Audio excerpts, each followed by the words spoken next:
Morning শ্ব'লৈ স্বাগতম ষ্টুডিঅ'ত মই পাপৰি ৰাষ্ট্ৰীয় ঘাইপথত এতিয়াৰে পৰা বিহিব নোৱাৰিব জৰিমনা ৰাজ্যৰ পৰিবহণ বিভাগক এই নিৰ্দেশ দিলে মুখ্যমন্ত্ৰী হিমন্ত বিশ্ব শৰ্মাই প্ৰথমে পথ সজাগতা সৃষ্টিৰ নিৰ্দেশ দিয়া হৈছে ৰাজ্যৰ মাজত সজাগতা নোহোৱালৈকে বিহিব নোৱাৰিব জৰিমনা ৰাজ্যৰ মাজত পথ সজাগতা সৃষ্টিৰ বাবে পৰিবহণ বিভাগক 2 মাহৰ সময়সীমা বান্ধি দিয়া হৈছে ঘাইপথৰ কাষত 3 মাহৰ ভিতৰত স্পীড লিমিটৰ ফলক তথা দুৰ্ঘটনা প্ৰবণ এলেকাত স্পীড ব্ৰেকাৰ নিৰ্মাণৰ বাবে লোক নিৰ্মাণ বিভাগক নিৰ্দেশ দিছে মুখ্যমন্ত্ৰীগৰাকীয়ে আৰু বিশেষকৈ যে গতি ৰোধক তাত যেহেতু নিৰ্মাণৰ কথা কোৱা হৈছে লোক নিৰ্মাণ বিভাগক সেই নিৰ্দেশ দিয়া হৈছে দুৰ্ঘটনাসমূহ বা এনে ধৰণৰ আকস্মিক দুৰ্ঘটনা নিয়ন্ত্ৰণৰ বাবে স্পীড ব্ৰেকাৰৰ কথা কোৱা হৈছে গতিকে এনে ধৰণৰ বিভিন্ন নিৰ্দেশনা আছে তাৰ মাজত বিশেষকৈ জৰিমনা প্ৰসংগত বিভিন্নজনে আদৰণি জনাইছে যাতে ৰাইজক সজাগ কৰি স্পীড লিমিট সন্দৰ্ভত ৰাইজক সজাগ কৰাৰ পিছতহে জৰিমনা বিহাৰ যি কথা উল্লেখ কৰিছে মুখ্যমন্ত্ৰীগৰাকীয়ে টুইট যোগে সেই কথাত বহুতে আদৰণি জনাইছে আমি পোৱাৰ ভাগত যেহেতু আমি বিভিন্ন ঠাইৰ পৰা দেখুৱাইছিলো আমি তিয়কৰ পৰা দেখুৱাইছিলো তাতো বিভিন্নজনে এই কথা কৈছিল যে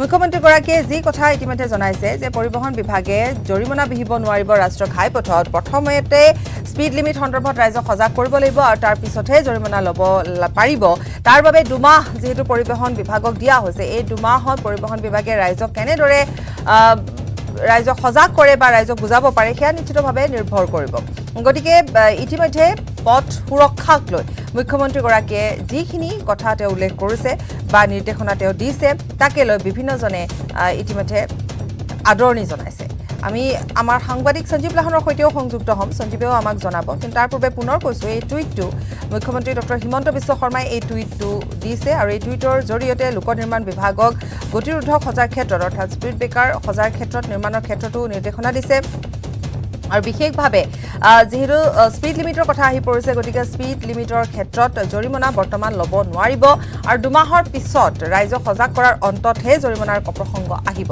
কিন্তু অনাহকত কোনো ধৰণৰ জৰিমনা ৰাইজক বিহিব নোৱাৰিব বুলি এই নিৰ্দেশনা দিছে আৰু পৰিবহণ বিভাগক 2 মাহৰ সময় বান্ধি দিছে 2 মাহত যাতে ৰাইজৰ মাজত সজাগতা সৃষ্টি কৰিব পাৰে সজাগতা বৃদ্ধি কৰিব পাৰে গতিকে আকস্মিক দুৰ্ঘটনাসমূহ ৰোধ কৰাৰ ক্ষেত্ৰতে হওক এনে ধৰণৰ ব্যৱস্থা গ্ৰহণ কৰাক যথেষ্ট সকলোৱে আদৰণি জনাইছে শলাগ লৈছে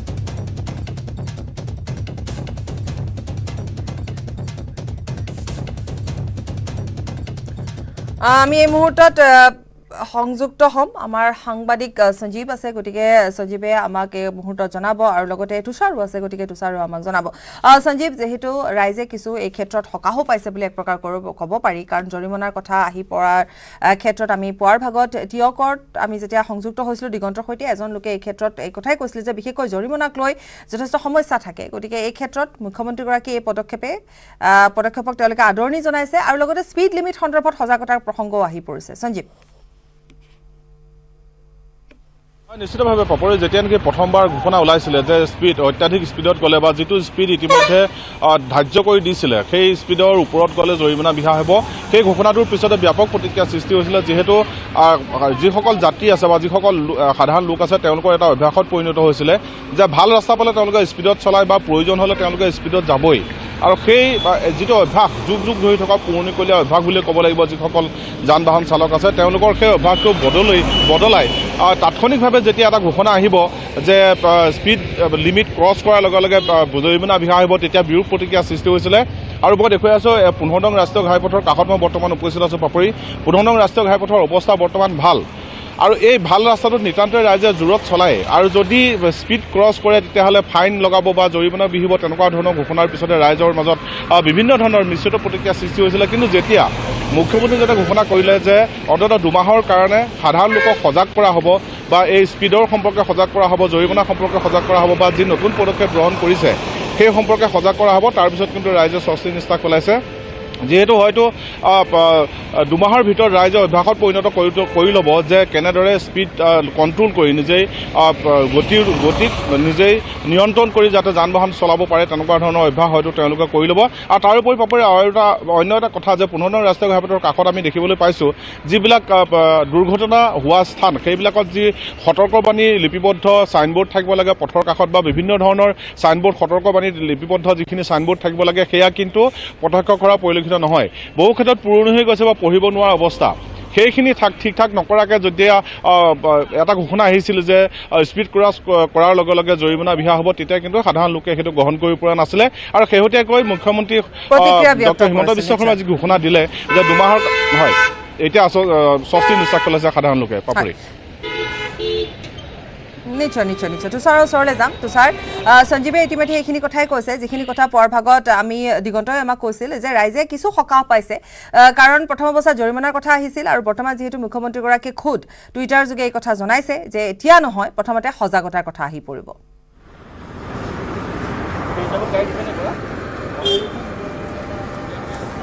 হয় পাপৰি, বিগত প্ৰায় আচলতে এটা মাহ ধৰি ক'ব লাগিব যে যোনে অধিক স্পীডত গাড়ী চলাইছিলে তেওঁলোকলৈ মোবাইলত মেছেজ আহিছিলে, লিংক আহিছিলে আৰু চালান আহিছিলে, যিসমূহ আচলতে অনলাইনৰ জৰিয়তে পে'মেণ্ট কৰিবলগীয়া হৈছিলে। আৰু যাক লৈ ৰাইজৰ মাজত এক আচলতে কৌতূহলৰ সৃষ্টি হৈছিলে, কাৰণ আগতে এনেকুৱা ধৰণৰ ঘটনা অসমত হোৱা নাছিলে আৰু ৰাইজে যিহেতু অৱগত নাছিলে, ৰাইজৰ মাজত সজাগতা নাছিলে, চৰকাৰে কোনো ধৰণৰ সজাগতা সৃষ্টি নকৰাকৈ আচলতে এনেধৰণে এই যি জৰিমনা, এই জৰিমনা বিহা হৈছিলে। আৰু ইয়াৰ পিছতে কিন্তু আজি এতিয়া দেখিবলৈ পোৱা গৈছে যে কালিৰ দিনটোত মুখ্যমন্ত্ৰীগৰাকীয়ে ইতিমধ্যে উল্লেখ কৰিছে যে এই জৰিমনা কিন্তু আচলতে 2 মাহৰ কাৰণে তেওঁলোকে এই জৰিমনা লোৱাৰ পৰা তেওঁলোক বিৰত থাকিব, ৰাইজক প্ৰথমতে সজাগ কৰি ল'ব লাগিব।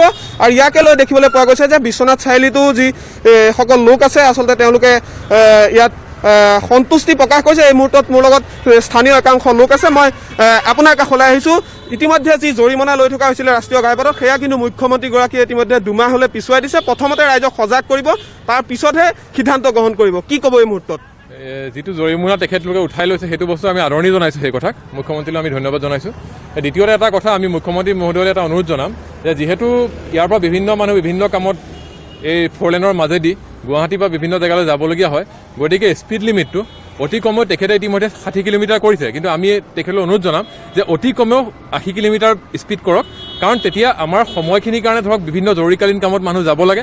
গতিকে আমি আশা কৰিম তেখেতে এইটো যিটো কৰিছে আমাৰ এতিয়ালৈকে 2 মাহৰ কাৰণে যি উঠাই লৈছে সেইটোক আমি আদৰণি জনাইছোঁ, কিন্তু লগতে আমি আশা কৰিম যে 80 কিলোমিটাৰ স্পীডটো যাতে তেখেতে কৰাই দিয়ে। হয়, নিশ্চিতভাৱে আৰু লোক আছে, মই আপোনাৰ কাষলৈ আহিছোঁ। কি ক'ব? ইতিমধ্যে 2 মাহৰ কাৰণে ইয়াত জৰিমনা নলয় পৰিবহণ বিভাগে, মুখ্যমন্ত্ৰীয়ে নিৰ্দেশ দিছে। হয়, প্ৰথম কথাটো ৰাইজক সজাগতাখিনি কৰিব লাগিব। আৰু আজিকালি আচল কথা হ'ল যিবিলাক গাড়ী 4চকীয়া যিবিলাক বাহন ওলাইছে বহুত হাই স্পীড, তেনে ক্ষেত্ৰত 40 বা 60ত যোৱা পচিবল নহয়। মানে সেইকাৰণে টাউন এলেকাত সোমোৱাত এটা সীমা বা এটা কিলোমিটাৰ তেওঁলোকে ধাৰ্য কৰি দিয়ক যে ইমান কিলোমিটাৰ, কিন্তু টাউন এলেকাৰ বাহিৰত যিবিলাক 4 লাইনযুক্ত পথ আছে তাত মিনিমাম 80 কিলোমিটাৰ যদি কৰি দিয়ে তেতিয়া ৰাইজৰ বহুখিনি উপকৃত হ'ব। আৰু তেনে ক্ষেত্ৰত খুব ইমাৰ্জেঞ্চি কামত যদি ক'ৰবাত মানুহ দূৰণিবতীয়া বাটত যাব লগা হয়, এতিয়া মানে এনেকুৱা হৈছে মিনিমাম পকেটত 4,000 বা 5,000 টকাটো আমি এক্সট্ৰাকৈ লৈ যাব লগা হৈছে। কেতিয়া ই চালান আহিব, কেতিয়া পইচা কাটিব আমি গমেই নাপাওঁ। আৰু সেই কথা আমি নাজানো আচলতে যে এইটো হৈ আছে, ক'ত কেমেৰা আছে কি আছে আমি গমো নাপাওঁ। এতিয়া ধৰি লওক বহুখিনি মানুহতো এনেইতো ওলাই নাহে, বিভিন্ন কামতে আচলতে যায়। এতিয়া মোৰ ক্ষেত্ৰত সেই দাদাজনৰ ক্ষেত্ৰত হ'ল অফিচৰ পৰা তেখেত আহিছে, ৰাতি তেখেতৰ ঘপককৈ মেছেজ আহিছে 2,000 টকা এটা ফাইন আহিছে, তেখেত গমেই নাপায় ক'ত গ'লো। আৰু তেনেকৈ মানে তেখেতে মানে এনেই ঘূৰি ফুৰা মানুহো নহয়, এজন ভাল প্ৰতিষ্ঠিত ব্যৱসায়ীও। সেইকাৰণে এটাই অনুৰোধ চৰকাৰক যে প্ৰথম মানুহখিনিক সজাগ কৰক। নিশ্চয় তুষাৰ, কেইবাটাও কথা ইতিমধ্যে জানিব পৰা গ'ল, ৰাইজৰ প্ৰতিক্ৰিয়াসমূহ সেইবাবে প্ৰয়োজন। তুষাৰ আৰু সঞ্জীৱ দুয়োগৰাকীকে ধন্যবাদ জনাইছোঁ। আৰু এই যি চালান কটা বা যি মেছেজৰ কথা, এইসমূহৰ কথা ইতিমধ্যে আহিছে, গতিকে এই ক্ষেত্ৰত ৰাইজ যথেষ্টখিনি তাকে লৈ ক্ষোভো প্ৰকাশ কৰিছে। মই দুয়োগৰাকী সাংবাদিকক ধন্যবাদ জনাইছোঁ। আৰু পুনৰ এবাৰ এইখিনিতে কওঁ যে যিহেতু এতিয়া তেনেকুৱা ধৰণৰ নহয়, 2 মাহৰ বাবে প্ৰথমতে সজাগতাৰ সৃষ্টি কৰিব লাগিব পৰিবহণ বিভাগে, যে কেনেধৰণে বা ক'ত কেনেকৈ কিমান স্পীডত চলালে চালান কটা হ'ব বা জৰিমনা বিহিব লাগিব, বা পথসমূহ সুৰক্ষাৰ ক্ষেত্ৰত ক'ত ক'ত নতুনকৈ ফলক লগাব লাগিব, কিমান লিমিটত বাহন চলাব লাগিব, এই সকলোবোৰ যদি প্ৰথম অৱস্থাত এটা সজাগতাৰ সৃষ্টি কৰে, এদিন বা দুদিন নহয়, 2 মাহত এইখিনি কাম সম্পন্ন কৰিব লাগিব। 2 মাহ অতিৰিক্ত সময় ৰাইজক সজাগ কৰিবৰ বাবে। গতিকে 2 মাহত সুন্দৰকৈ যদি পৰিবহণ বিভাগে ৰাইজক সজাগ কৰে, ৰাইজে যদি বুজি পায়, তেতিয়া নিশ্চিতভাৱে যেনেধৰণে চৰকাৰী নিৰ্দেশনা আছে সেয়া মানি চলিব। গতিকে মুখ্যমন্ত্ৰীগৰাকীৰ এই পদক্ষেপক, এই ভূমিকাক যথেষ্ট শলাগ লৈছে সকলোৱে।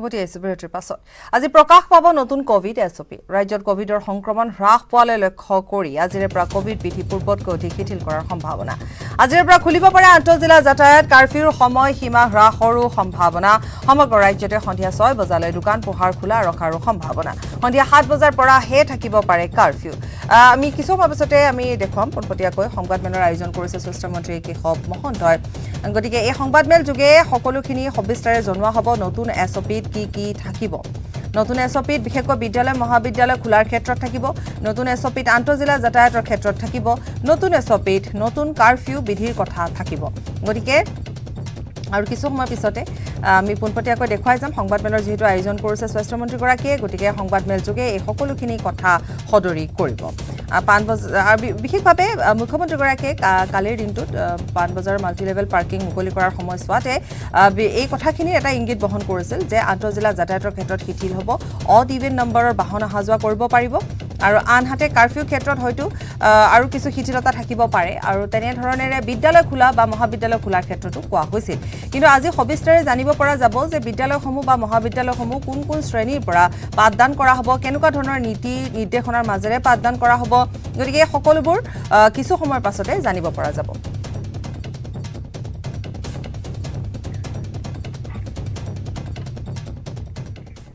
অলিম্পিকত ব্ৰঞ্জৰ পদক জিনি আজি প্ৰথমবাৰলৈ ঘৰখনলৈ আহিব লাভলিনাক আদৰিবলৈ ইতিমধ্যে 12মুখীয়া ঘৰখনত উখল-মাখল পৰিৱেশৰ সৃষ্টি হৈছে ঘৰৰ সমীপতে পেণ্ডেল সজা হৈছে চৰকাৰীভাৱে লাভলিনাক আদৰিবলৈ ব্যৱস্থা কৰা হৈছে লাভলিনাক আদৰৰ সম্পূৰ্ণ ব্যৱস্থা নিজে তদাৰক কৰিছে স্থানীয় বিধায়ক বিশ্বজিৎ ফুকনে বৰপথাৰ উচ্চতৰ মাধ্যমিক বিদ্যালয় খেলপথাৰত বৃহৎ পেণ্ডেল সজা হৈছে যেহেতু দিল্লীৰ পৰা বিমান যোগে পোনে অৱতৰণ কৰিব ডিমাপুৰৰ পৰা বাইক ৰেলী যোগেদি লাভলিনাক অনা হ'ব ডিমাপুৰৰ পৰা আহি প্ৰথমে আশীৰ্বাদ ল'ব দেওপানী মন্দিৰত তাৰ পৰাই সৰুপথাৰ হৈ বৰপথাৰত উপস্থিত হ'ব লাভলিনা আৰু তাতে চৰকাৰীভাৱে ৰাজহুৱা সম্বৰ্ধনাৰ ব্যৱস্থা কৰা হ'ব য'ত উপস্থিত থাকিব অসম চৰকাৰৰ 3জনকৈ মন্ত্ৰী অজন্তা নেওগ থাকিব অতুল বৰা থাকিব ক্ৰীড়া মন্ত্ৰী বিমল বৰা থাকিব লাভলিনাক আদৰিবলৈ পথত ডাঙৰ বেনাৰ লগোৱা হৈছে পোষ্টাৰ লগোৱা হৈছে উৎফুল্লিত হৈ পৰিছে সমগ্ৰ ধনচিৰি মহকুমাবাসী মই বৰ্তমান লাভলিনা ঘৰত উপস্থিত আছোঁ আৰু আজি বিশ্বজয় কৰি লাভলিনা প্ৰথমবাৰ ঘৰখনলৈ আহিব ঘৰখন এক উখল-মাখল পৰিৱেশ মই কেমেৰা পাৰ্চন সেই দৃশ্য দেখুৱাব অনুৰোধ কৰিছোঁ এয়া হৈছে লাভলিনাৰ দুজনী জ্যেষ্ঠ ভগ্নী দুয়োগৰাকী বহি আছে অধীৰ আগ্ৰহে ৰৈ আছে লাভলিনা আজি আহিব মই প্ৰথমতে যাব বিচাৰিছোঁ আপোনাৰ ওচৰলৈ যথেষ্ট সংবাদ মাধ্যম আহিছে একেখিনি প্ৰশ্নকে সোধা হৈছে তথাপি আকৌ এবাৰ সুধিছোঁ আমি লাভলিনা আহি আছে কেনেকুৱা অনুভৱ কেনেকুৱা প্ৰস্তুতি চলিছে লগ পাবলৈ এক্সাইটেড হৈ আছোঁ 2টা বজাত পাবহি যিহেতু বহুত এক্সাইটেড হৈ আছোঁ লগ পাবলৈ বাকী আমি আগবাঢ়ি যাব নোৱাৰোঁ আনিবলৈ আমি ঘৰতে আদৰিম তাইক খোৱা বোৱাবোৰ যোগাৰ ৰাখিছোঁ আৰু যিহেতু তাই যথেষ্ট খাদ্য খাই ভাল পায় কেনেকুৱা বাইদেউ হিচাপে কেনেকুৱা কি খাদ্য যোগাৰ কৰি ৰাখিছে তাই ঘৰুৱা খাদ্য খাই বেছি ভাল পায় আমাৰ গাঁৱৰ যিবোৰ আমাৰ চব্জি কচু তেনেকুৱা টাইপৰ অলপ যোগাৰ ৰাখিছোঁ আৰু মাছ মাংস খাই ভাল পায় কম মছলা জাতীয় খাই বেছি ভাল পায় বিশেষ কিবা আছে নেকি আৰু বিশেষটো এইটো ছাৰপ্ৰাইজে হ'ব বিশেষ তেনেকৈ একো নাই সেইখিনিয়ে আৰু যিহেতু আজি এবছৰ ধৰি আপোনালোকে লগ পোৱা নাই যথেষ্ট কথাও থাকে পাতিবলগীয়া মুখৰ আগত বহি হাঁহি ধেমালি কৰিবলগীয়া কেনেকুৱা কিবা কথা কিবা আছে নেকি বাৰু তেনেকুৱা কিবা এতিয়াতো বৰ্তমান ভবা নাই কি কথা পাতিম আগতীয়াকৈ ভবা নাই কিন্তু তাই কিছুমান আছে আৰু এইখিনি ব্যস্ততা কেনেকৈ পাৰ কৰিছে তাই সেইখিনি কথাকে আলোচনা কৰিম আৰু টকিঅ'ত কি হ'ল এটা তাই বহুত বিজি হৈ গ'ল যে আমি কথা পাতিব ভালকৈ পোৱাই নাই আজি বহুত দিনেই হ'ল সেইখিনিকে কথা পাতিম আৰু মোৰ লগত আছে লাভলিনাৰ ভিনিয়েক আপুনি যিহেতু লাভলিনাৰ ভিনিয়েক আৰু তেওঁ বহুত সৰুৰ পৰাই আপুনি পাইছে আজি আহিব এবছৰ মূৰত বিশ্ব জয় কৰি আহিব কেনেকুৱা অনুভৱ হৈছে কেনেকৈ আদৰিবলৈ ৰৈ আছে এতিয়া বৰ্তমান বহুত উৎকণ্ঠাৰে পাৰ কৰিছোঁ আমি সময়কণ যাতে সময়কণ সোনকালে আহি পায় তেওঁ ঘৰ আহি পায় তাকে আশা ৰাখিছোঁ ভালে ঘৰ আহি পায়হি যেন তেওঁ বিশেষকৈ আমি গম পাইছোঁ যে বিশেষকৈ মাছ মাংস আপুনিয়ে যোগাৰ কৰিছে কি যোগাৰ কৰিছে ক'ৰ পৰা আনিছে কওকচোন আমাক হয় এনেই জানিবলগীয়া কথাটো মই কৈ দিছোঁ বাকী কিছুমান ছিক্ৰেট আছে এনেই গাহৰি মাংস ধৰক ডাঙৰ মাছ যিটো পুৰি খায় মানে তেনেকৈ মাছ পুৰি খায়ো ভাল পায় মানে তেওঁ এইটো ক'ত বাজি আছে হাঁহ আনিছে বোলে আপুনি হয় হাঁহ ঘৰতে আনি থোৱা আছে তেওঁ যেতিয়া খাবলৈ ইচ্ছা কৰে খাম আৰু সকলোৱে মিলি। এজন লাভলীনা ভিনিয়েক আৰু তেওঁ হাঁহ আনি থৈছে, গাহৰি মাংস আনি থৈছে, সুস্বাদু খাদ্য আনি থৈছে। যথেষ্ট সংখ্যক লোক আছে যিহেতু আজি ঘৰখনত সন্মুখত পৰিৱেশ বেছ কৰিছে, যিহেতু আজি আহি তেওঁ ঘৰখন আহি উপস্থিত হ'বহি। আৰু মই সামগ্ৰিক পৰিৱেশ দেখুৱাব মন কৰিছোঁ, এইখনে হৈছে ঘৰখনৰ পৰিৱেশ সামগ্ৰিকভাৱে। বহুত ওচৰ চুবুৰীয়া এজন ব্যক্তি আছে, কওকচোন আৰু কিছু সময়ৰ পিছতে এই ঘৰখনত আহি উপস্থিত হ'ব। বোকা মাটি খচকি যোৱা ছোৱালীজনী অলিম্পিকত পদক জয় কৰি আজি প্ৰথমবাৰ ঘৰখনলৈ আহিব। আপুনি প্ৰতিবেশী হিচাপে কেনেকুৱা অনুভৱ হৈছে? আমাৰতো বহুত ভাল অনুভৱ তাইক লৈ। আমি মানে আজি এইটো বাট চাই আছোঁ, তাই কেতিয়া আহে, কেতিয়া ঘৰখনলৈ পায়হি। আজি ধৰক এবছৰেই হ'ল তাই ঘৰ এখন দেখা নাই, আৰু তাই এটা ভাল মানে সন্মান কঢ়িয়াই আনিছে আমাৰ গাঁওখনৰ কাৰণে। আমি সেইকাৰণে উৎকণ্ঠাৰে বাট চাই আছোঁ তাই আহি পাওকহি। কাবুলৰ পৰা ভাৰতলৈ উভতিল ভাৰতীয় কূটনীতিবিদৰ দল। আজি পুৱা বিমানেৰে উভতিল নিজ দেশলৈ 130 জন লোকক লৈ উভতি আহিছে দেশলৈ C-17 বিমানখন। বিমানত ভাৰতীয় দূতাবাসৰ লোকৰ লগতে আছে ITBPৰ জোৱান। কাবুলত আবদ্ধ ভাৰতীয় লোকক আনিবলৈ আকৌ প্ৰেৰণ কৰা হ'ব বিমান। বিদেশ মন্ত্ৰালয়ে ভিছাৰ ব্যৱস্থা কৰিছে ভাৰতীয় লোকৰ বাবে। জৰুৰী ভিছা আফগানিস্তানৰ পৰা ভাৰতলৈ আহিব বিচৰাসকলৰ বাবে ভিছাৰ ব্যৱস্থা কৰা হৈছে। কাবুলৰ পৰা ভাৰতলৈ উভতিছে ভাৰতীয় কূটনীতিবিদৰ দল। নিউজ 18ৰ হাতত এক্সক্লুচিভ এখন আলোকচিত্ৰ আহি পৰিছে। এয়া বিমানৰ ভিতৰৰ C-17ৰ ভিতৰৰ দৃশ্য। আৰু বিমানেৰে উভতিছে নিজৰ দেশলৈ 130 জন লোক। 30 জন লোকক লৈ আহিছে C-17 এই বিমানখনৰ দৃশ্য দেখুৱাইছোঁ ভিতৰ ভাগৰ। বিমানত ভাৰতীয় দূতাবাসৰ লোকৰ লগতে ITBPৰ জোৱান সকলো আছে। কাবুলত ভাৰতীয় লোকক আনিবলৈ ভাৰতীয় লোকক যিসকল তাত আবদ্ধ হৈ আছিল আকৌ প্ৰেৰণ কৰা হ'ব বিমান। গতিকে বিদেশ মন্ত্ৰালয়ে ভিছাৰ ব্যৱস্থা কৰিছে ভাৰতীয় লোকৰ বাবে। জৰুৰী ভিছাৰ ব্যৱস্থা কৰিছে আফগানিস্তানৰ পৰা ভাৰতলৈ যিসকল লোক আহিব বিচাৰিছে তেওঁলোকৰ বাবে।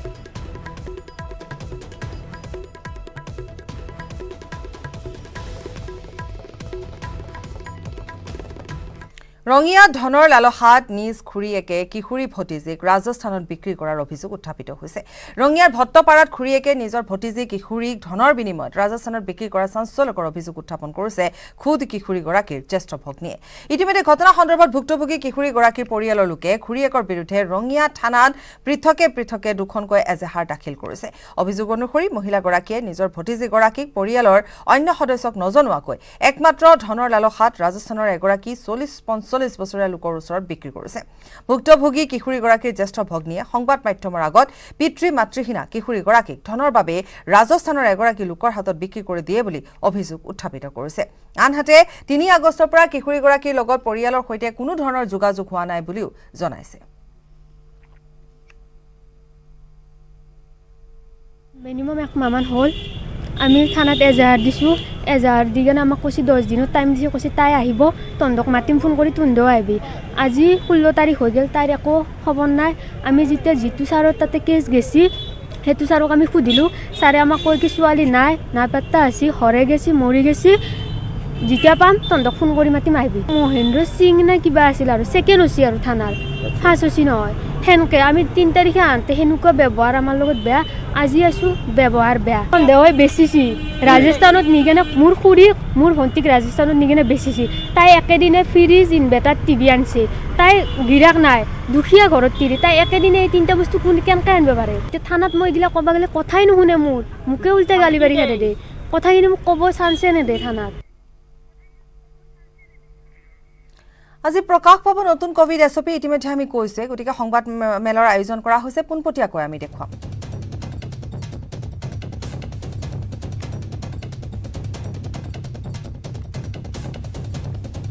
আমাৰ লগত এতিয়া উপস্থিত আছে ৰাজ্য চৰকাৰৰ আমাৰ principal secretary Tripathi, MD NHM, তাৰপিছত principal secretary health and family welfare আৰু commissioner secretary health and family welfare. আমাৰ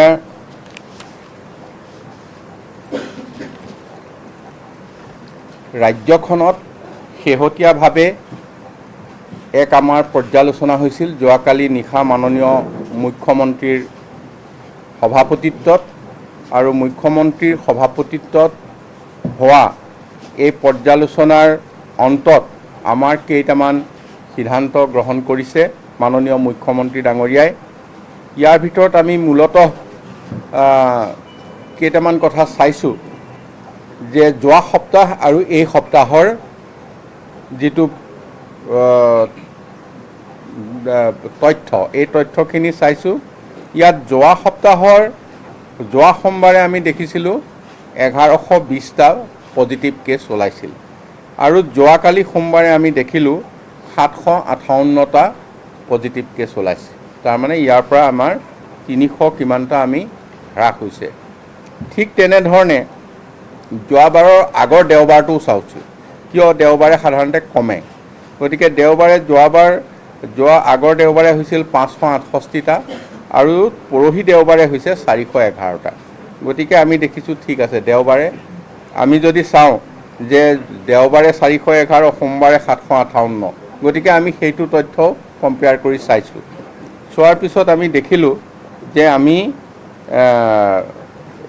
ইয়াত হ্ৰাস পাইছে। গতিকে আৰু কিছু শিথিল কৰাৰ কথা চৰকাৰে চিন্তা কৰিছে। এই ক্ষেত্ৰত কিন্তু এটা কথা আমি ক'ব লাগিব যে গুৱাহাটী মহানগৰীৰ ক্ষেত্ৰত আমি এই ক্ষেত্ৰত কিন্তু যিটো তথ্য, এই তথ্যটো ইমান সন্তোষজনক নহয়। কাৰণ আগৰ যিটো সোমবাৰ তাত আমি দেখিছিলোঁ গুৱাহাটী মহানগৰীত 197 আছিল পজিটিভ কেছ আৰু কালি আছিল 163। গতিকে বৰ বেছি পাৰ্থক্য হোৱা নাই। গতিকে গুৱাহাটী মহানগৰীৰ ক্ষেত্ৰত আমি কিছু কথা চিন্তা কৰিবলগীয়া এতিয়াও আছে আৰু সেইকাৰণে আমি এই আটাইখিনি তথ্য পৰ্যালোচনা কৰাৰ পিছত আমি কিছু কথা আমি সিদ্ধান্তলৈ আহিছোঁ আৰু আপোনালোকৰ সংবাদ মাধ্যমৰ জৰিয়তে এইখিনি কাৰ্যকৰী হ'বৰ বাবে আমি ৰাইজৰ আগলৈ এইখিনি কথা দাঙি ধৰিব বিচাৰিছোঁ। আমি ইয়াৰ আগতে গোটেই ৰাজ্যজুৰি আছিলে 5 বজালৈকে দোকান বজাৰ সকলো খোলা থাকিব আৰু 6 বজাৰ পৰা কাৰ্ফিউ হ'ব। গতিকে ইয়াত আমি এতিয়া শিথিল কৰিবলৈ বিচাৰিছোঁ যে 6 বজালৈকে সকলো দোকান বজাৰ খোলা থাকিব, অফিচ কাৰ্যালয় সকলো। তাৰপিছতে 7 বজাৰ পৰা পুৱা 5 বজালৈ কাৰ্ফিউ হ'ব।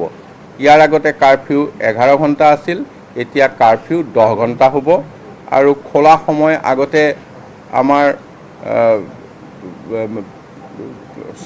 5 বজালৈকে আছিল, এতিয়া 6 বজালৈকে হ'ব। এতিয়া 11 ঘণ্টা খোলা সময় থাকিব। আৰু ইয়াৰ পিছত আমি ক'বলৈ বিচাৰিছোঁ যে আন্তঃজিলা যাতায়াতৰ ক্ষেত্ৰত ইতিমধ্যে নিষেধাজ্ঞা আছিল, সেই নিষেধাজ্ঞা আমি শিথিল কৰিবলৈ বিচাৰিছোঁ কেৱল ব্যক্তিগত যান বাহনৰ ক্ষেত্ৰত। এতিয়া ব্যক্তিগত যান বাহন খোলা থাকিব, সকলো জিলাৰ পৰা সকলো জিলালৈ যাব পাৰিব, কিন্তু কামৰূপ মেট্ৰ'ৰ যিটো আমি তথ্য পাইছোঁ, এই তথ্যৰ ভিত্তিত কামৰূপ মেট্ৰ'ৰ পৰা বাহিৰলৈ যোৱা আৰু কামৰূপ মেট্ৰ'লৈ বাহিৰৰ পৰা অহা এইটো নিষেধাজ্ঞা বাহাল থাকিব। কামৰূপ মেট্ৰ' ক্ষেত্ৰত জিলা যাতায়াত বন্ধ থাকিব আৰু তাৰ বাহিৰে অসমৰ সমগ্ৰ জিলাতে আন্তঃজিলা যাতায়াত খোলা থাকিব।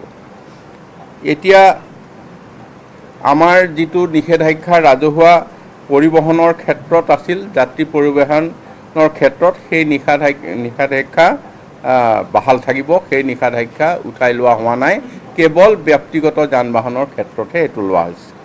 ইয়াৰ আগতে আমি এটা কথা কৈছিলোঁ অড ইভেন নাম্বাৰ, এতিয়া অড ইভেন নাম্বাৰ আমি ৰখা নাই। এই অড ইভেন নাম্বাৰৰ যিটো কথা আছিল এইটো আমি বাতিল কৰিছোঁ।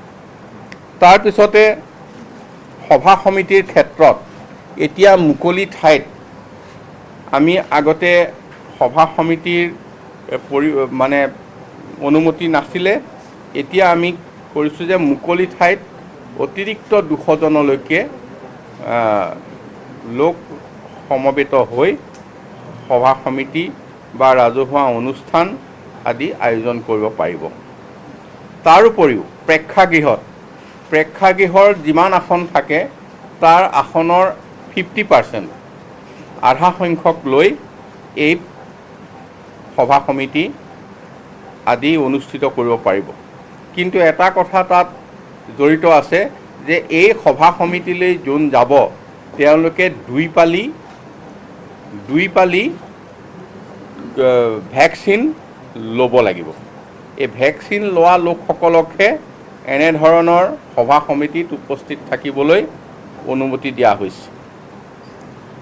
ইয়াৰ আগতে বিবাহ আদি কামত আমি ঘৰুৱা মাংগলিক অনুষ্ঠানত আমি 10 গৰাকীলৈ নিছিলোঁ, এতিয়া 25 গৰাকী লোকক এনে অনুষ্ঠানত অংশগ্ৰহণ কৰিব পাৰিব।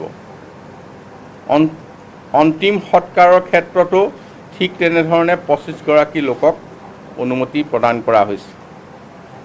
ধৰি লওক কামাখ্যা মন্দিৰকে ধৰি যিখিনি আইকনিক প্লেচ, শিৱসাগৰত আছে শিৱদৌল, ঠিক তেনেকৈ বেলেগ বেলেগ ঠাইত তেনেকুৱা আইকনিক যিখিনি প্লেচ, সেইখিনিত আমি কৰিছোঁ 1 ঘণ্টাত 20 গৰাকী লোকৰ দৰ্শন। আৰু এটা কথা তাত লগত থাকিব যে তেওঁলোকে 2 পালি প্ৰতিষেধক গ্ৰহণ কৰা ব্যক্তি হ'ব লাগিব। তেতিয়া 1 ঘণ্টাত আমি 20 গৰাকী লোকৰ দৰ্শন কৰিবৰ কাৰণে এই মন্দিৰসমূহ মুকলি কৰাৰ কথা কোৱা হৈছে। অন্য ধৰ্মীয় অনুষ্ঠানত সৰ্বাধিক 10 গৰাকী লোকৰ সমাগমৰ অনুমতি দিয়া হৈছে। এতিয়া আমাৰ বিশেষকৈ মানে ৰিজৰ্ট, হোটেল, ধাবা, বাৰ যিয়ে নহওক, এই সকলোতে 50% লোক বহিব পৰাকৈ সন্ধ্যা 6 বজালৈকে সকলো খোলা ৰাখিবৰ কাৰণে অনুমতি দিয়া হৈছে। চিনেমা হল কিন্তু বন্ধ থাকিব। এতিয়া শিক্ষানুষ্ঠানৰ ক্ষেত্ৰত আহোঁ। আমি শিক্ষানুষ্ঠান মাননীয় মুখ্যমন্ত্ৰী ডাঙৰীয়াই কৈছে যে আমি চেষ্টা কৰিম ছেপ্টেম্বৰৰ পৰা আৰু কেনেকৈ চূড়ান্ত বৰ্ষসমূহক খুলি দিব পাৰি, কিন্তু তাৰ আৰম্ভণি হিচাপে আমি এটা সিদ্ধান্ত ল'বলৈ বিচাৰিছোঁ। MBBSৰ চূড়ান্ত বৰ্ষ, BSc নাৰ্ছিং চূড়ান্ত বৰ্ষ, ইঞ্জিনিয়াৰিঙৰ চূড়ান্ত বৰ্ষ বা GNMৰ নাৰ্ছৰ কাৰণে চূড়ান্ত বৰ্ষ, এই ফাইনেল ইয়েৰৰ ষ্টুডেণ্টখিনিৰ কাৰণে আমি পাঠদান আৰম্ভ কৰিবলৈ বিচাৰিছোঁ। আৰু এটা কথা নিশ্চিত কৰিব লাগিব, পাঠদান দিয়াসকল আৰু পাঠ গ্ৰহণ কৰাসকল মানে টিচাৰ্ছ আৰু ষ্টুডেণ্টছ প্ৰত্যেকেই 2 পালিকৈ ক'ভিড ভেকচিন বা প্ৰতিষেধক লোৱাসকলকহে শ্ৰেণীলৈ আহিবলৈ অনুমতি দিয়া হৈছে। এইটো কথা নিশ্চিত কৰিব লাগিব। এৰ'নটিকেল ইঞ্জিনিয়াৰিং ইনষ্টিটিউটক বিশেষভাৱে মুকলি কৰিবৰ বাবে অনুমতি দিয়া হৈছে। বিমানবন্দৰৰ বিষয়টো লৈ মাজে মাজে সংবাদ মাধ্যমতো বিশেষ কথা আহি আছে। গতিকে বিমানবন্দৰৰ ক্ষেত্ৰত এটা সিদ্ধান্ত লোৱা হৈছে যে বিমানবন্দৰত 2 পালি ক'ভিড লোৱা ব্যক্তি আৰু লগত শেহতীয়া পৰীক্ষা কৰা নিগেটিভ চাৰ্টিফিকেট যাৰ আছে তেওঁলোকে কোনো টেষ্টিঙত যাব নালাগে, তেওঁলোকৰ কাৰণে সকলো মুকলি কৰি দিয়া হৈছে। 2 পালি ভেকচিন আৰু লগত লাষ্ট যিটো টেষ্টিঙৰ চাৰ্টিফিকেট, এইটো লৈ আহিলে তেওঁলোকে আৰু টেষ্ট কৰিব তাত নালাগে। গতিকে এইখিনি বিমানবন্দৰৰ ক্ষেত্ৰত কোৱা হৈছে। আৰু চৰকাৰী বিষয়া কৰ্মচাৰী এতিয়ালৈকে 2 পালি প্ৰায় সকলে লৈছে। গতিকে 2 পালি লোৱাসকলতো আহি আছে। আৰু এতিয়া আমি কোনোবাই যদি এপালিও লৈছে আৰু এপালি ল'বলৈ হয়তো কেইদিনমান আছে, তেওঁলোককো আমি কাৰ্যালয়লৈ আহিবলৈ অনুমতি দিছোঁ আৰু তেওঁলোকে নিয়মীয়াকৈ চৰকাৰী কাৰ্যালয়লৈ এতিয়া আহিব লাগিব। কিন্তু কেৱল এটা কথাত আমি ৰেহাই দিছোঁ, যাৰ 3 বছৰলৈকে শিশু আছে তেনে মাতৃয়ে হয়তো ঘৰৰ পৰা কাম কৰিব লাগিব। তেওঁকো আমি কামৰ ৰেহাই দিয়া নাই, কিন্তু ঘৰৰ পৰাই কাম কৰিব, কাৰ্যালয়লৈ আহিব নালাগে। ইয়াৰ আগতে 5 বছৰীয়া শিশুৰ কথা কোৱা হৈছিল, এতিয়া 3 বছৰীয়া শিশুৰ কথা কোৱা হৈছে। আৰু আজি দিনটো এটা আমাৰ কাৰণে জাতীয় গুৰুত্বপূৰ্ণ দিন, ভাদ মাহৰ সংক্ৰান্তি। আজি ভাদ মাহৰ সংক্ৰান্তি। আজিৰ প্ৰায় অসমৰ সমাজ জীৱনত গুৰুজনাই দি যোৱা যি অৰিহণা, তাৰ বাবে সকলো নামঘৰ আজিৰ পৰা মুকলি হ'ব। গতিকে এই সন্ধিখনত আমি চৰকাৰে কিছু সিদ্ধান্ত লৈছোঁ যে ভাদমহীয়া গোটেই মাহটোৱে যিহেতু আমাৰ নামঘৰত সকলো বিশেষকৈ ৰাইজ গোপিনী যাব, ভক্ত বৈষ্ণৱসকল যাব, গতিকে 50% নামঘৰৰ যি মানে আসন সেই ধৰণে যেনেকৈ আমি মুকলি হলত মানে হলৰ ভিতৰত 50% লৈ পেলাই আমি সভা সমিতি কৰিবলৈ কৈছোঁ, নামঘৰতো এটা নিৰ্দিষ্ট ছ'চিয়েল ডিষ্টেঞ্চিং মানি সামাজিক দূৰত্ব বজাই ৰাখি নামঘৰৰ যদি 100 আসনত বহিব পৰা সুবিধা আছে তাৰ আধা আসনত বহি তেনেধৰণে এই ভাদ মাহৰ এই নামঘৰৰ যি আমাৰ অসমীয়া সমাজৰ এক উল্লেখযোগ্য সময় এইটো ভাদ মাহটো। গতিকে এই সময়ত ভাদ মাহৰ নামঘৰৰ কাম সমাপন কৰিবলৈ চৰকাৰে তথা মুখ্যমন্ত্ৰী ডাঙৰীয়াই বিশেষভাৱে এই ক্ষেত্ৰত এক সিদ্ধান্ত দিছে আৰু মই আপোনালোকৰ জৰিয়তে অসমৰ ৰাইজলৈ বিশেষকৈ নামঘৰৰ ৰাইজ গোপিনী ভক্ত বৈষ্ণৱসকললৈ এই ভাদমহীয়া নামৰ বাবে এইখিনি মুকলি কৰি দিয়াৰ কথা ব্যক্ত কৰিলোঁ। ধন্যবাদ।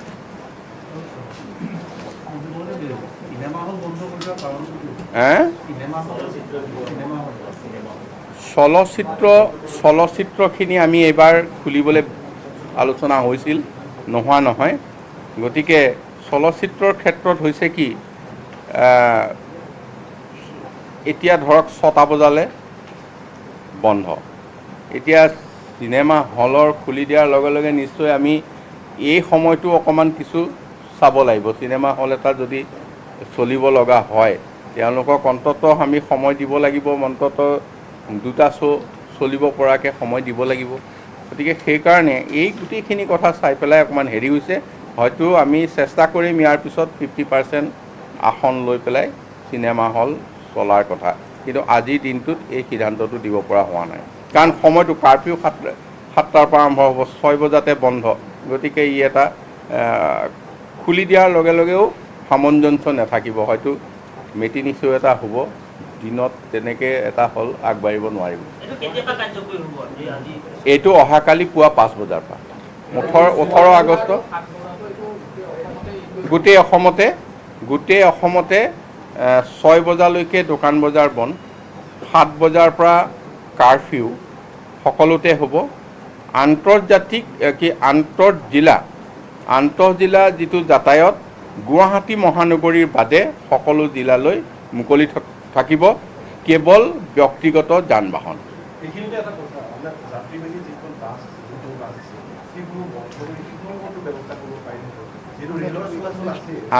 আমি ইয়াৰ পিছত সেইটো পৰ্যায়লৈ গৈ আছোঁ।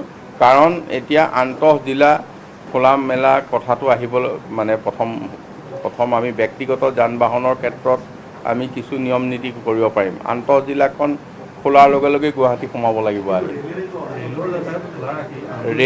ৰেলৰটো প্ৰত্যেকতে আমি টেষ্ট কৰিছোঁ নহয়। ৰেল ষ্টেচনত অহা প্ৰত্যেকজন যাত্ৰীক আমি নমাৰ লগে লগে আমি টেষ্টিঙত নিছোঁ, কিন্তু বাছৰটো আমি নোৱাৰিম।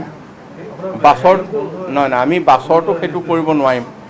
এতিয়া চাওক, আপোনালোকে যেনেকৈ অনুভৱ কৰিছে, আমাৰ চৰকাৰখনেও তেনেকৈ আলোচনা কৰিছে, অনুভৱ কৰিছে, কিন্তু আজি যদি হঠাৎ বাঢ়িব লগা হয় তাৰ পিছৰ পৰিস্থিতিটো কি হ'ব?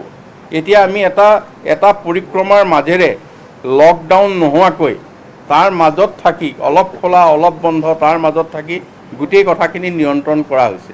গতিকে এই নিয়ন্ত্ৰণ যথেষ্টখিনি হৈছে, আপোনালোকে পৰ্যায়ক্ৰমে দেখি আহিছে।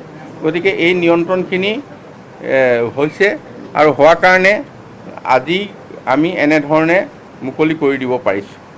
এতিয়া এটা কথা অনুৰোধ কৰিম যে আপোনালোকৰ সংবাদ মাধ্যমৰ জৰিয়তে এতিয়ালৈকে আমাৰ ফাৰ্ষ্ট ড'জ ভেকচিন দিয়া হৈছে 1,18,00,000 আৰু ছেকেণ্ড ড'জ দিয়া হৈছে 25,21,000 লোকক। এতিয়া কথা হ'ল কি, আমি অনুৰোধ জনাম যে ছেকেণ্ড ড'জ যিসকলে ল'বলৈ আছে, আমি যথেষ্ট চেষ্টা কৰিছোঁ। ঘৰত ফোন কৰিছোঁ, কল চেণ্টাৰ বহুৱাইছোঁ ডিষ্ট্ৰিক্টে, তাৰপিছতো বহু লোক এতিয়া ছেকেণ্ড ড'জ ল'বলৈ কি কাৰণত অহা নাই বা তেওঁলোকে হয়তো ক'ৰবাত লৈ গ'ল নেকি, কিবা হ'ল নেকি, তেনেকুৱা ধৰণৰ কোনো এতিয়া আমি যেনেধৰণে সঁহাৰি পাব লাগে পোৱা নাই। গতিকে আপোনালোকৰ জৰিয়তে অনুৰোধ জনাইছোঁ যে ছেকেণ্ড ড'জ ল'বলৈ আগবাঢ়ি আহিব লাগে। ঠিক তেনেধৰণে আমাৰ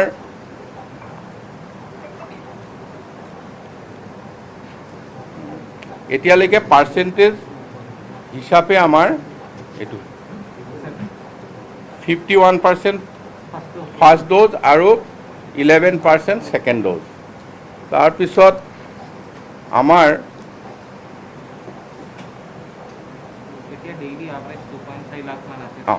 এতিয়া আমি ধৰক ডেইলি 2.5 লাখ 3 লাখৰ ভিতৰত ভেকচিন দি আছোঁ। আমাৰ ভেকচিন পৰ্যাপ্ত পৰিমাণে আজিৰ দিনটোত আছে। আমি আপোনালোকৰ জৰিয়তে অনুৰোধ জনাইছোঁ ছেকেণ্ড ড'জ ল'ব লগা সকলো আগবাঢ়ি আহিব লাগে আৰু ফাৰ্ষ্ট ড'জ যিসকলে ল'ব তেখেতসকলো যাতে আগবাঢ়ি আহে। আমাৰ তেখেতসকলৰ ওচৰৰ ভেকচিন চেণ্টাৰত আমি এই ভেকচিন পৰ্যাপ্ত কৰি ৰাখিছোঁ।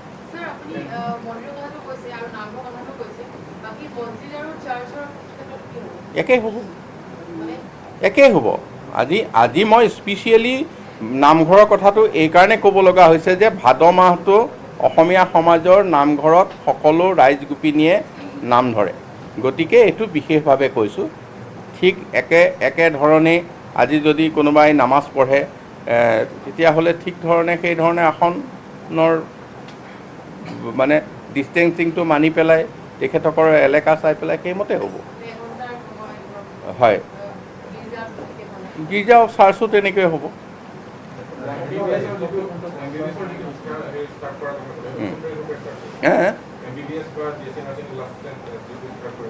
নাই, এইটো অহা কালিৰ পৰাই এইটো কাৰ্যকৰী হ'ব। অহা কালিৰ পৰাই। কিন্তু তেওঁলোকে কিছুমান কথা এনচিয়'ৰ কৰিব লাগিব যে 2 পালি ভেকচিন তেওঁলোকে লৈ আহিব লাগিব, টিচাৰ আৰু ষ্টুডেণ্ট। নহয়, এতিয়া যেতিয়া যাতায়াত খুলিল অহা কালিৰ পৰা হ'ব।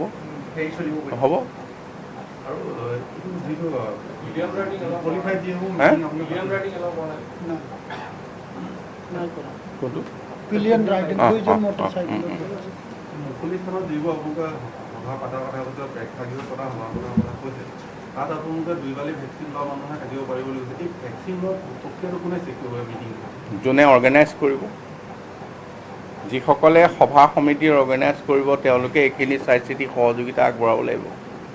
আৰু যিটো 200তকৈ অধিক লোক সমবেত নহ'ব বুলি কৈছে এইটো সম্ভৱ হৈ আছেনে? সকলো ক্ষেত্ৰত সুযোগ্য হৈ আছেনে সকলোবোৰ সভা সমিতিৰ ক্ষেত্ৰত?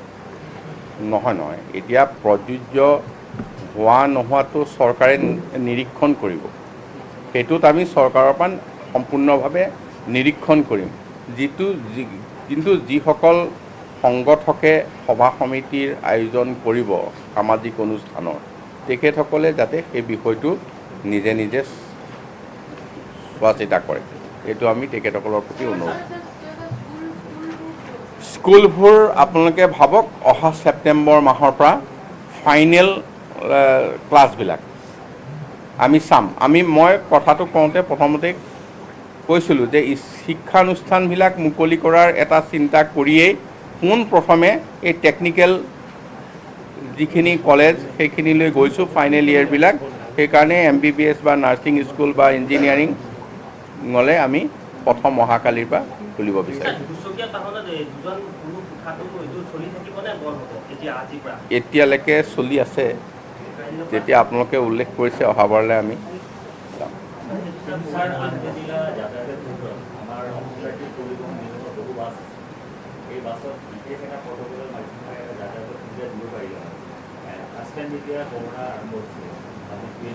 বিশেষ প্ৰক্ৰিয়াৰে আন্তঃজিলাত যাতায়াতৰ সুবিধা কৰা হৈছিলে।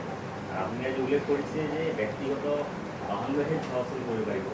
সাধাৰণ লোকৰ ব্যক্তিগত বাহন নাথাকে আৰু বহু লোক যিবিলাক এঠাইৰ পৰা এঠাইলৈ যাবলৈ বিচাৰে, এই ক্ষেত্ৰতো স্পেচিয়েলি যদি চালে হয় আপোনালোকে এটা সফলতাৰে পদক্ষেপ ল'ব পাৰিব। অহা দিনলৈ এসপ্তাহৰ পিছত আপোনালোকে অপেক্ষা কৰক।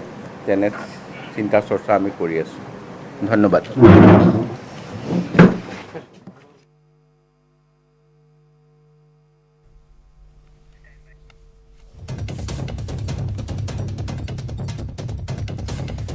এয়া স্বাস্থ্যমন্ত্ৰীগৰাকীয়ে যিহেতু সংবাদমেলৰ আয়োজন কৰি বহুকেইটা বিষয় ইতিমধ্যে ঘোষণা কৰিলে আৰু তাৰ ভিতৰত যথেষ্ট শিথিলতা দেখিবলৈ পোৱা গৈছে আমি পুনৰ এবাৰ কৈছোঁ যে বিমান বন্দৰত 2 পালি ভেকচিন লোৱাসকলৰ পৰীক্ষা কৰা নহয় ভাদ মাহত নামঘৰত 50% লোকৰ উপস্থিতিৰ কথা কোৱা হৈছে আহিব পাৰিব কিন্তু কামৰূপ মেট্ৰৰ পৰা ওলাই যাব নোৱাৰিব আৰু কামৰূপ মেট্ৰলৈ আহিব নোৱাৰিব আন জিলাৰ পৰা গুৱাহাটীলৈ অহাৰ ক্ষেত্ৰত নিষেধাজ্ঞা আছে আৰু গুৱাহাটীৰ পৰা আন জিলালৈ যোৱাৰ ক্ষেত্ৰত নিষেধাজ্ঞা আছে ব্যক্তিগত বাহনসমূহ ইখন জিলাৰ পৰা সিখন জিলালৈ যাব পাৰিব তাত অড ইভেনৰ কথা নাহে নম্বৰৰ কথা নাহে কাৰণ গুৱাহাটীত যেহেতু সংক্ৰমণৰ হাৰৰ ক্ষেত্ৰত যোৱা এটা সপ্তাহত কোনো বিশেষ এটা ব্যৱধান নহল যাৰ পৰিপ্ৰেক্ষিতত গুৱাহাটীৰ পৰা ওলাই যোৱা আৰু গুৱাহাটীলৈ অহাৰ ক্ষেত্ৰত নিষেধাজ্ঞা বাহাল থাকিব কাৰফিউ ক্ষেত্ৰত আমি কোৱাৰ দৰে 7 বজাৰ পৰা কাৰফিউ হ'ব পুৱা 5 বজালৈকে দোকান পোহাৰসমূহ 6 বজালৈকে খোলা থাকিব স্বাস্থ্যমন্ত্ৰী কেশৱ মহন্তৰ সংবাদমেল লগতে সাংবাদিকসকলে সোধা প্ৰশ্নৰ উত্তৰত তেওঁ নতুনকৈ ক'লে যে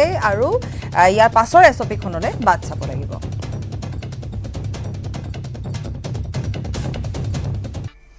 পণ্য সামগ্ৰীৰ দৰে বহিৰাজ্যত বিক্ৰী হৈছে অসমৰ দৰিদ্ৰ পৰিয়ালৰ যুৱতী মহিলা কামৰূপ আৰক্ষীৰ অভিযানত হাৰিয়ানাৰ পৰা উদ্ধাৰ হৈছে ৰঙিয়াৰ এগৰাকী যুৱতী প্ৰায় 6 মাহ ধৰি হাৰিয়ানাত আবদ্ধ কৰি ৰখা যুৱতীগৰাকীক উদ্ধাৰ কৰিলে অসম আৰক্ষীয়ে বিয়াৰ প্ৰলোভন দি লম্পট প্ৰেমিকে হাৰিয়ানাত 2 লাখ টকা বিক্ৰী কৰিছিল যুৱতীগৰাকী কোকৰাঝাৰৰ ভণ্ড প্ৰেমিক ৰাজীৱ চন্দ্ৰ ৰয়ৰ জালত বন্দী হৈছিল ৰঙিয়াৰ 2 নং নকুলৰ যুৱতীগৰাকী প্ৰথমে ৰঙিয়া ৰেল ষ্টেচনৰ পৰা ৰেলেৰে নি দিল্লীত ৰাখে যুৱতীগৰাকীক তাৰ পিছত হাৰিয়ানাত 2 লাখ টকাৰ বিনিময়ত প্ৰেমিকাক বিক্ৰী কৰি ধন সোণ লৈ উঠাও হয় ভণ্ড প্ৰেমিক ৰাজী পৰিয়ালৰ অভিযোগৰ ভিত্তিত ৰঙিয়া আৰক্ষীৰ এটা দল হাৰিয়ানাত উপস্থিত হৈ ইতিমধ্যে উদ্ধাৰ কৰিছে যুৱতীগৰাকীক হাৰিয়ানাৰ ৰেৱাৰী জিলাৰ কৌশল্যা নগৰত 6 মাহ ধৰি বন্দী হৈ থকা অন্ধকাৰ কোঠৰীৰ পৰা যুৱতীগৰাকীক উদ্ধাৰ কৰি ৰঙিয়াত উপস্থিত হৈছে আৰক্ষীৰ দলটো সম্প্ৰতি পলাতক অৱস্থাত আছে ভণ্ড প্ৰেমিক ৰাজীৱ ৰয় গ্ৰেপ্তাৰ কৰি কঠোৰ শাস্তিৰ দাবী জনাইছে আৰক্ষী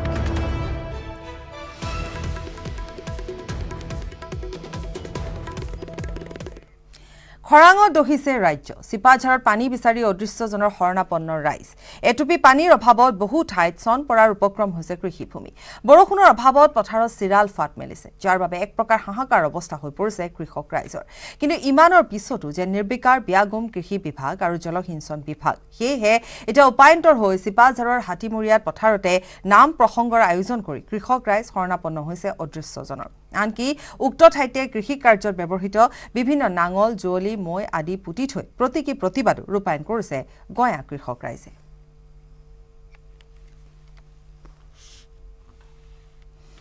আমি খেতি কৰিছোঁ বৰষুণ পোৱা নাই ইন্দ্ৰ দেৱতাই আমাক কৃপা কৰা নাই একো এটা সুবিধা পোৱা নাই অত পশ্চিম হাতীমুৰীয়া গাঁওখনৰ মানুহে ল'ৰাই ছোৱালীয়ে তিৰোতাই মাইকী আমি যিখিনি তাৰমানে কষ্ট কৰিব লাগে আমি কৰি খেতিখিনি কৰিছোঁ কিন্তু একো আমি পোৱা নাই চিৰাল ফাট মেলিছে খেতিত সেইকাৰণে আমি তেওঁক প্ৰণাম কৰি ইন্দ্ৰ দেৱতাৰ ওচৰত জাকৈ খালৈ নাঙল জোঙালি আগৰ পৰম্পৰাটো ৰাখি আমি মাহ প্ৰসাদেৰে অলপমান পশ্চিম হাতীমুৰীয়া গাঁওখনৰ মানুহখিনি আমি একগোট হৈ তেওঁৰ ওচৰত প্ৰণাম কৰিছোঁ তেওঁ কৃপা দৃষ্টি কৰক বৰষুণ হওক আমি সেইটো আশা কৰি আজি ইয়াতে আমি একগোট হৈ শৰাই আগবঢ়াইছোঁ তেওঁক আমি প্ৰাৰ্থনা কৰিছোঁ আৰু চৰকাৰৰ ফালৰ পৰা আমি চৰকাৰকো হাতযোৰ কৰিছোঁ যে জলসিঞ্চনৰ ব্যৱস্থা এটা আমাৰ পশ্চিম হাতীমুৰীয়া এইখিনি মানুহৰ কাৰণে কিবা কৰি তেওঁলোকে কৰক কৃপা দৃষ্টি কৰক তেওঁলোকে যাতে দিয়ে ইয়াৰ সৈতে বাতৰিৰ পৰা বিদায় লৈছোঁ।